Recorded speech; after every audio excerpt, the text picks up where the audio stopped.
Good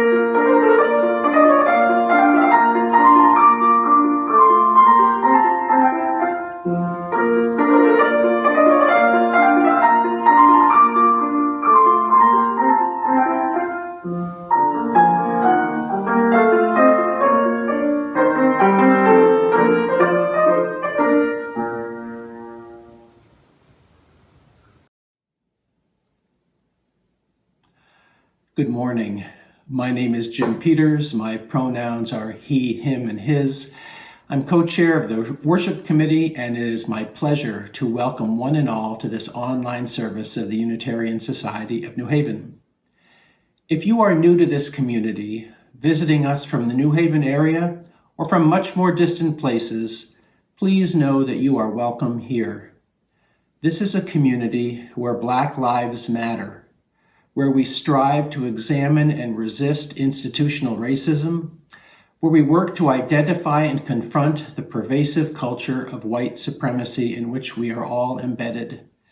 We reject racial profiling and racial violence in all its forms, including against the Asian American and Pacific Islander community. We acknowledge that our sanctuary stands on lands once occupied by Quinnipiac and other indigenous peoples, as we dedicate ourselves to the ongoing work of social and economic justice seeking. If these ideas resonate, our membership team is always eager to reach out and answer any questions you may have. After every Sunday service, the membership team hosts a Zoom welcome meeting.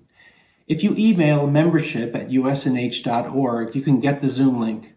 Of course, you can use that email address at any time to make contact with the membership team. They'd be very happy to hear from you. I have an announcement from Jesse Greist. On Saturday, April 24th at 7 p.m., the USNH Zoom Theater and Cabaret will host an all-ages variety show starring you. No, not you. Starring you. Ellen Greist will MC an evening of music, poetry, art, and other creative performances, proving that all the COVID world is still a stage. Look for a link to the sign-up page, and by the way, you need to sign up to perform or to be part of the audience in the USNH newsletter or by contacting family@usnh.org. And finally, we wish our Muslim siblings Ramadan Mubarak as they prepare for the holiest month of the year, which begins tomorrow evening.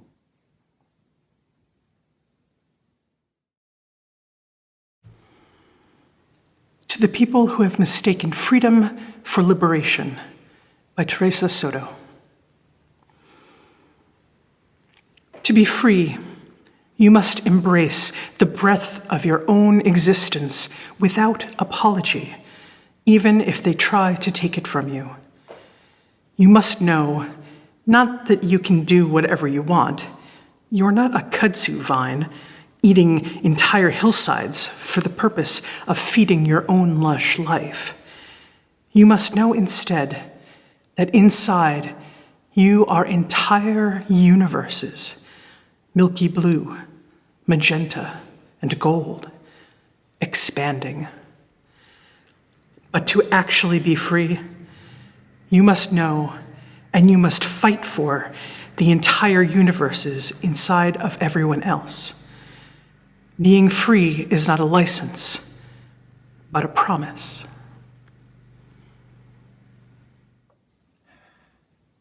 And now let us light our chalice, symbol of the Unitarian Universalist tradition, and remembering the words Reverend Linda Susan just shared.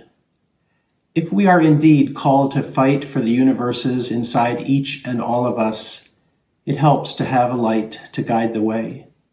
We do not all see in the same manner. Some of us do not see at all, but we can all experience an inner light symbolized by this flame. May this chalice hold our hopes, our struggles, our triumphs, and our promises. May it be so.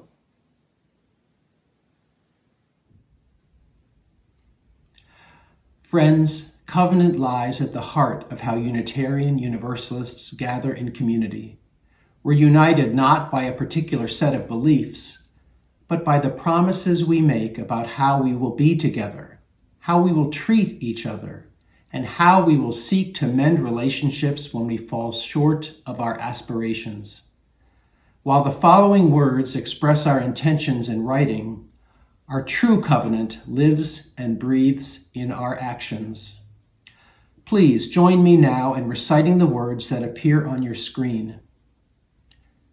We covenant together to create and nurture a culture of respect and kindness, and to engage in the spiritual and everyday practice of loving more generously. To this end, we will strive to be open, value differences, listen deeply, use kind language, speak our truths, work with conflict, seek humor and joy. May it be so.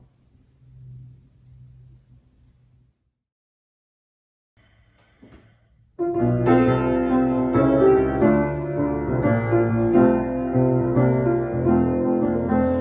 wish I knew how it would feel to be free. I wish I could break all these chains holding me. I wish I could say all the things I would say. Say loud, say them clear for the whole world to hear. Say loud, say them clear for the whole world to hear.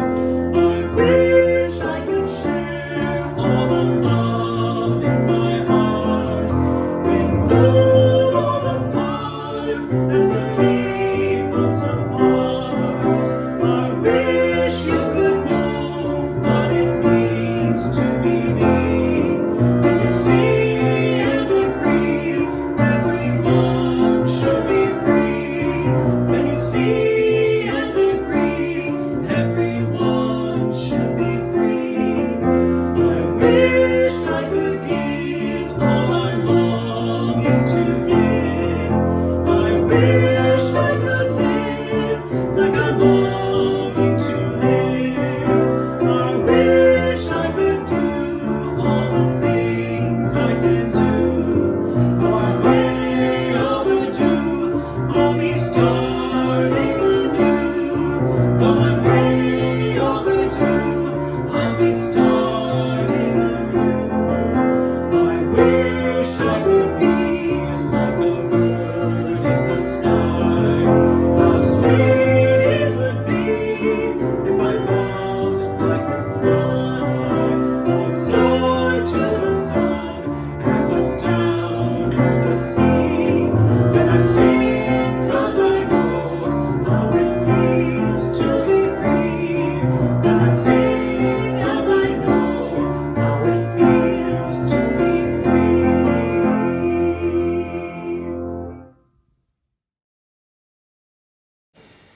Today's meditation is by Sarah Eileen Lawal, titled In the Silence. Spirit of life and love, in the silence, in the stillness, we hear the call of our own heart, its tender dreams, its sorrows, and its triumphs. In the silence, in the stillness, we hear whispers of days gone by, of dreams still becoming, the promise of the future we celebrate together, our individual journeys and dreams, and our collective ones, knowing the journey is so much richer with others to share it. Let us now hold a few moments of silence.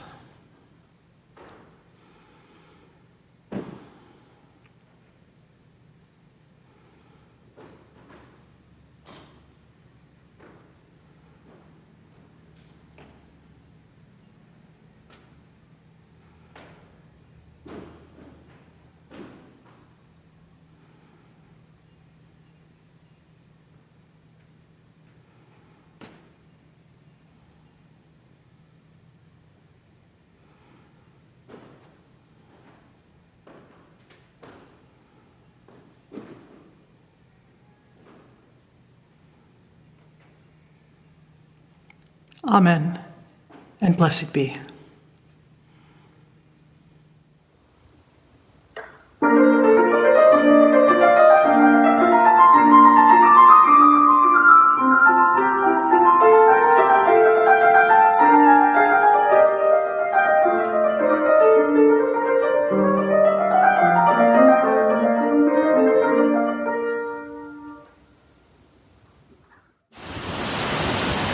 One essential part of the definition of freedom that so many of us have is an idea that no one and nothing controls you. No one and nothing has power over you. You do whatever you want, whenever you want. You know, people have been seeking this kind of freedom for thousands of years. The image of a person who has found it is often that of a monk or other person living by themselves in the forest or at the edge of a cave. 12 centuries ago, there was such a person named Han Shan who lived in the mountains of China. He wandered the woods and cliffs, writing poems in the mud with sticks and on rock walls with dyes made from plants. He wrote his poems specifically so that they would be temporary, washed away by rain. But you know what? Pesky followers kept, following him around and making his words permanent. And then they shared them around. Han Shan's name means cold mountain. And he saw himself as a metaphor for the steep climb a person must endure in order to find true freedom or enlightenment. One of Han Shan's poems that really speaks to me goes like this. My true home is on cold mountain, perched among cliffs beyond the reach of trouble. Words leave no trace when they vanish. I roam the whole universe from here. Lights and shadows flash across my mind. Not one chore appears before me. Since I found the magic pearl, I can go anywhere, and everywhere is perfect. Whoa, those are such beautiful words. Such an incredible idea. But you know, I wonder what would happen if everyone everywhere suddenly dropped what they were doing and went off into the forest or decided to live on mountain cliffs in search of Han Shan's idea of freedom. What would it be like if we were all suddenly monks? How would we eat? How would we share our learning? Who would take care of our children and our parents? Who would write down our poems for us? Would we all be free if everyone was suddenly up here elbowing each other for space?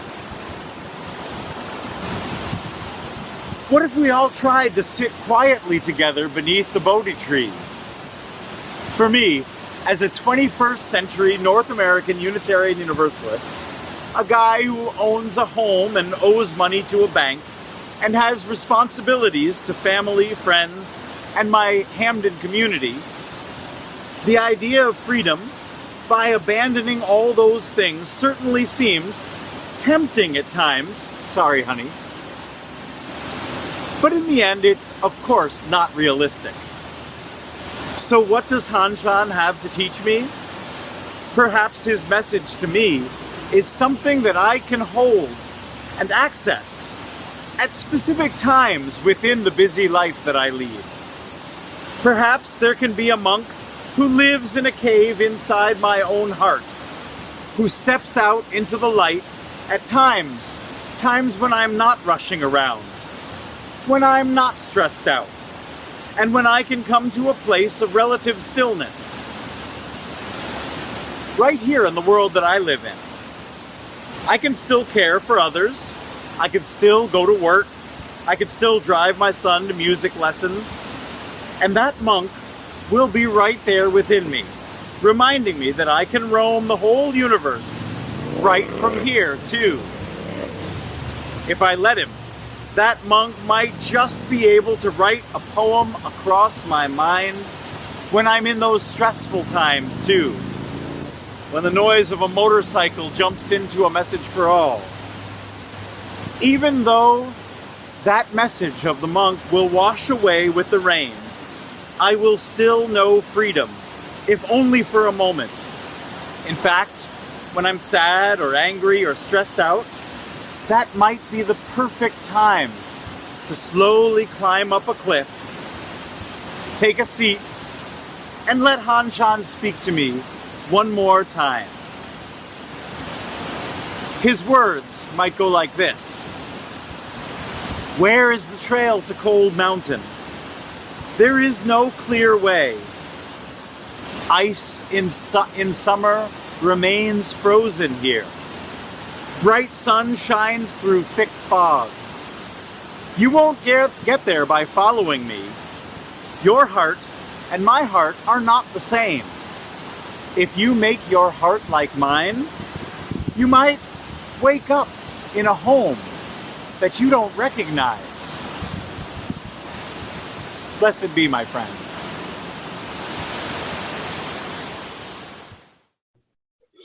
I consider myself to be a pretty lucky person. I've enjoyed a mostly very healthy 70 years. I have family and friends I cherish. I continue to enjoy working in my chosen field of public health. And I've been lucky enough to have been brought up as a UU, not something that too many in our congregation or our denomination, for that matter, can claim. The product of a Presbyterian mom and a Jewish dad, my folks decided when I was 5 that we 4 kids should have the benefit of some religious instruction. After doing their search, they decided that mom would cart the 4 of us kids to the Unitarian Church of Evanston, while dad would continue to enjoy his Sunday morning tennis games with friends. Well, a little bit of serendipity unfolded when several days before our first foray to our new church, someone in my dad's office commented that it was great that the Nachmans were about to start going to church together because this would be such a rich experience for us as a family. Well, with that, the tennis player in the clan was shamed into joining the rest of us that first Sunday instead of pulling out his racket. Little did my parents know that the degree to which this first step would take them to a life as committed UUs, involved in anything and everything at the local level, and actually for my would have been absent dad to actually volunteering for many years on the district and even on the National UU Association level. I was raised during a very humanist period in the UU denomination, and this very much defines me today. In Sunday school, at the UU camp that I went to in Minnesota for a week each summer during high school, and particularly during times of upheaval in our national life and in my personal life, UU friends and UU principles have helped me stay grounded. A powerful image that I think about at least every April is the sight of my dad weeping at the church service held when Martin Luther King died, weeping in the company of our spiritual community. What a gift to have a community like this. So as a young adult, I joined the second UU church in Chicago, moved to Connecticut and joined the Greater Bridgeport Church. And then about 8 years ago, I found USNH to be the best fit for me. I describe going to a UU church, whether the one I currently hold membership in or the many I've visited in while traveling, as being with my family. It's home for me. It's my past and my present. No institution is going to be a perfect fit for me or anybody all the time, but I can't imagine anything coming closer. And having been to quite a few UU houses of worship, I can say with conviction that there is a vibrancy here at USNH that is really special. We have an abundance of people with an abundance of passion and talent in an absolute abundance of directions. We pay attention to concerns inside and outside our walls. We hold each other's hands in hard times, and we celebrate each other's happinesses. Yes, I am pretty lucky for many things, among them having USNH as my spiritual home. And really, what better place to commit my time, my talent, and my treasure, which is why pledging and giving generously is so important to me. I hope you'll join me in pledging now.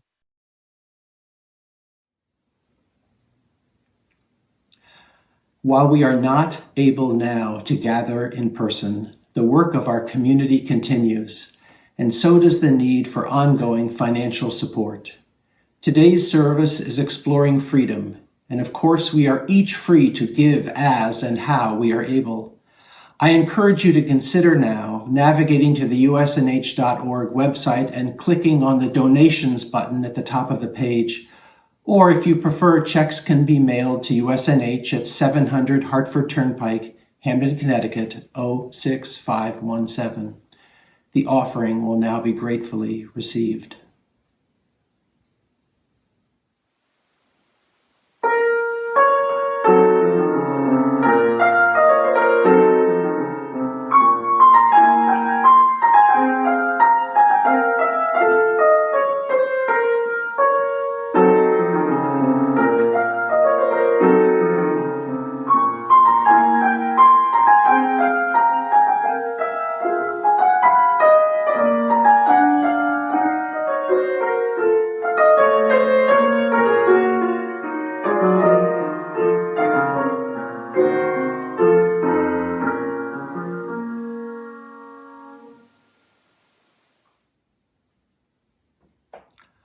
Today's reading is an excerpt from To All Get Free Together by American Unitarian Universalist Chris Crass. To become an anti-racist faith community, the key question for a white majority community is not, how do we get people of color to join our faith community? It is, instead, how can we make a prolonged, spiritually rooted, engaged commitment to uprooting white supremacy within our community and take ongoing collective action to challenge it in society? Our goal is not to have white people sitting alongside a person of color so as to affirm that those white people aren't racist. Our goal is to build and be part of beloved community, united to end structural oppression and unleash collective liberation in our faith communities, schools, neighborhoods, workplaces, and throughout society. Our goal is to join hands across the divisions of racism in our faith and in our community and affirm the humanity in each other. Our goal is to join our hearts and minds to the task of destroying white supremacy in every worldview, policy, law, institution, and governing body of our society. For our faith communities to be places of healing from the nightmare of racism that haunts people of color and white people. For our faith communities to be places of nourishment, sustaining the multiracial struggles of our people to advance economic, racial, and gender justice. For our faith communities to be part of the continual process of working within the movement as part of the journey to end oppression in society. For our faith communities to raise our children of all backgrounds to be freedom fighters and practitioners of liberation values. Our goal is for our faith communities to be spiritually alive, learning from and contributing to liberation cultures and legacies. For our faith communities to be welcoming homes for people of all colors, sexualities, classes, ages, abilities, genders, and citizenship statuses. For our faith communities to regularly invite us into and prepare us for courageous action for collective liberation held in loving community for the long haul. May our faith communities be active agents in the world to help us all get free together.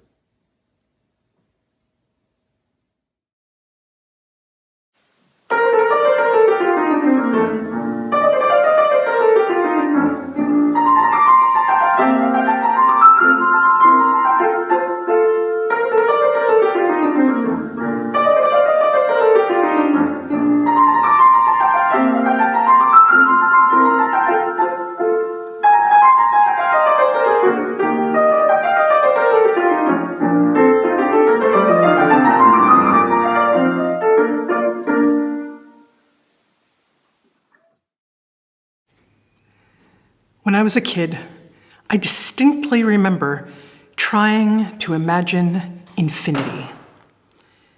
Often I'd think about the vastness of space and wonder what our expanding universe was expanding into. Other times, I'd picture a number line extending in opposite directions. I'd relax my mind and let the ends float as far outward as I could, hoping to get a felt sense of the infinite. The first time I experienced what I call music with a capital M, I was in 9th grade. I played the flute solo in Bach's Brandenburg Concerto No. 5. We were an impressive group of high school instrumentalists, and the violin soloist, keyboardist, and I wove and danced around each other and the rest of the chamber ensemble with our parts. I felt as though my spirit rose out of my body, held aloft by this glorious music. It was transcendent. Speaking of Brandenburg, when I lived in Germany for a year during high school, I had a chance to visit Berlin before the wall fell. At one point, we went near the Brandenburg Gate, which was heavily guarded.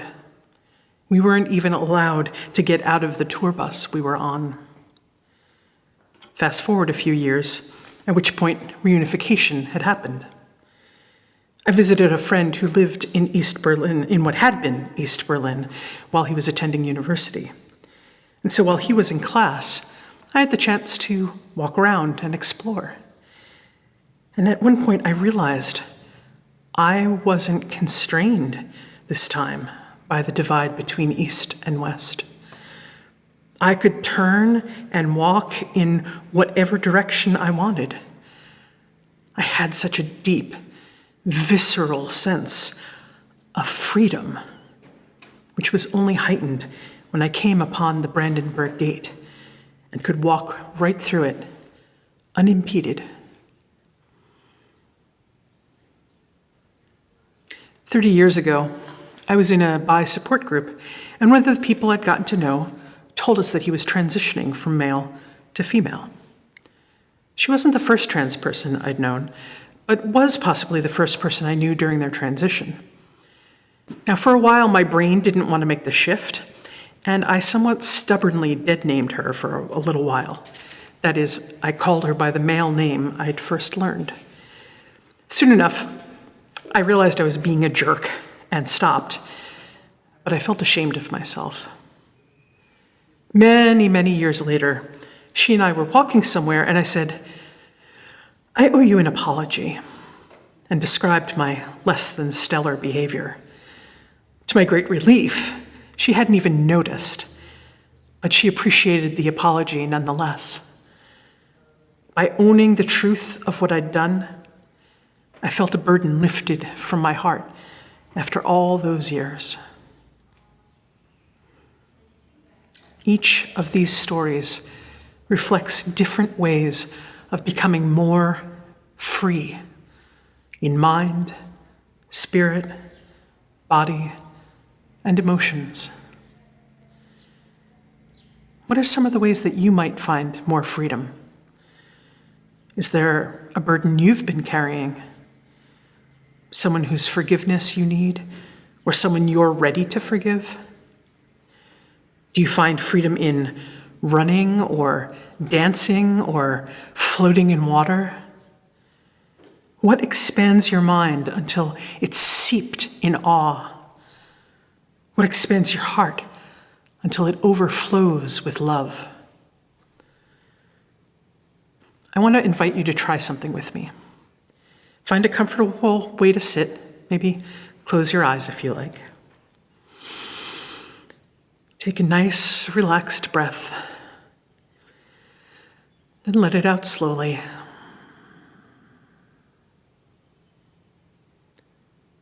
If you find yourself thinking about a particular burden, place it on the ground next to you. You can always pick it up again later if you need to.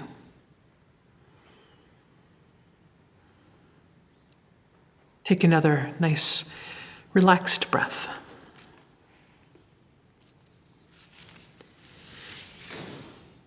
If your brain is going all over the place, imagine just turning down the volume on the chatter.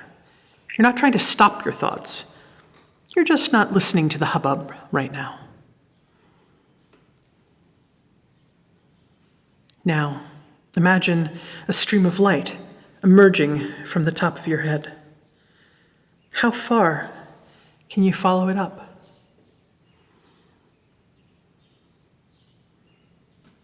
Take one more relaxed breath, and when you're ready, open your eyes.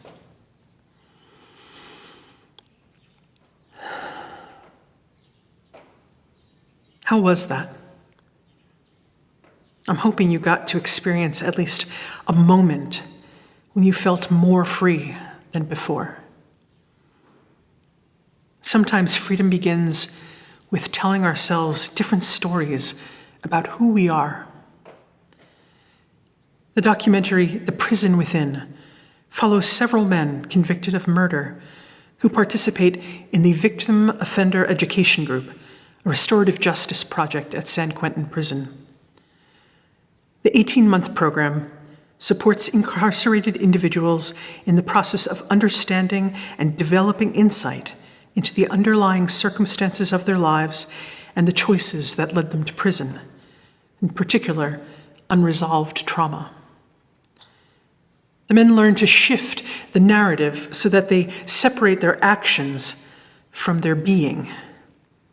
They learn to see themselves as more than just their crimes. For these men, deep accountability can feel liberating, even while their bodies are still incarcerated. Of course, as important as individual freedom is, it's meaningless unless others are also becoming free and systems of oppression are getting dismantled. For example, these restorative circles not only heal the men participating in them, but also the families and communities they're going back to by stopping the cycle of violence. As we heard in today's call to worship by Reverend Teresa Soto, to actually be free, you must know and you must fight for the entire universes inside of everyone else. Being free is not a license, but a promise. In his 1999 Berry Street essay, Reverend Thomas Owen Toole lamented Unitarian Universalists' tendency to deify freedom over community, solitariness over solidarity, private quest over beloved community, calling self-sufficiency a disease that infects the entire UU commonweal. For him, freedom isn't an end in itself, but an instrument to be used for greater purpose.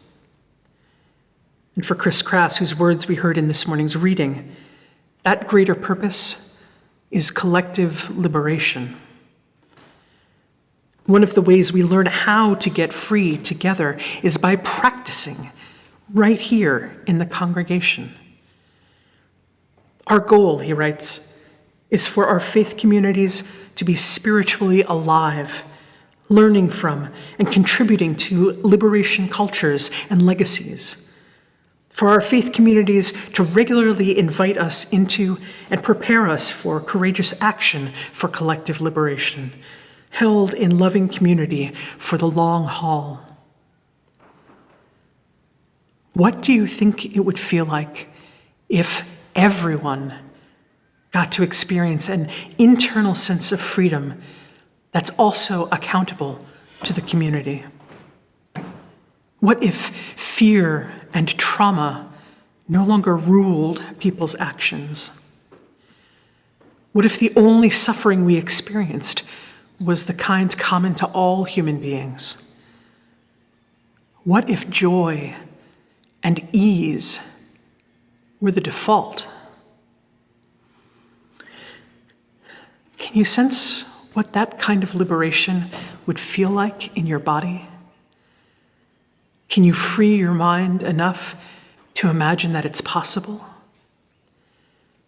If you find yourself thinking, yes, but what if you turn down the volume on those thoughts just for now. Because these kinds of liberating transformations are no pipe dream. Those men in San Quentin experienced them. I've experienced them myself. We live in a world that tends towards healing given half a chance. Our task is to create as many of those chances as in as many places as we can. There's a famous quote from a group of Aboriginal rights activists in Queensland.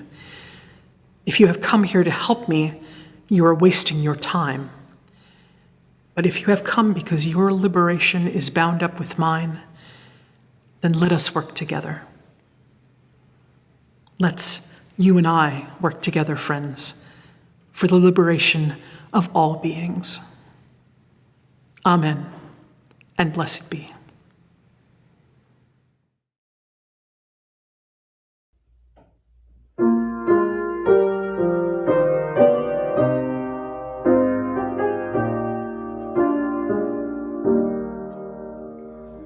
Winds be still, storm clouds pass and silence come. Peace grace this time with harmony.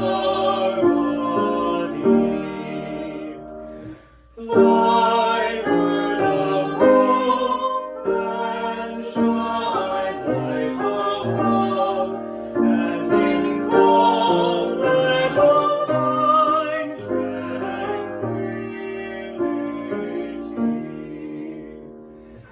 Birth thy arm, lift our gaze toward distant view, help us to sense life's mystery.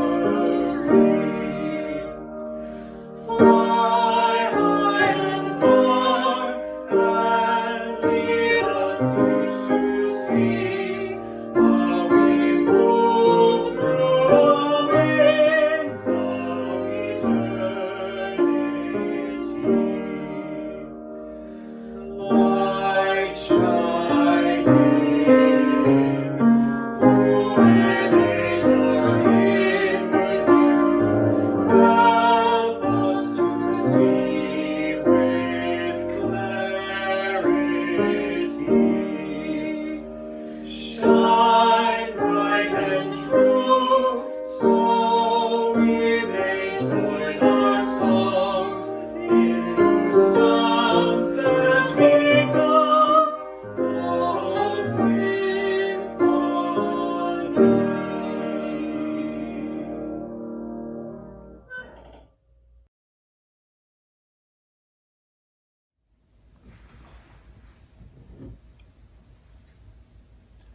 Friends, let us extinguish this chalice together. We extinguish this flame, but not the light of truth, the warmth of community, or the fire of commitment. These we carry in our hearts until we are together again.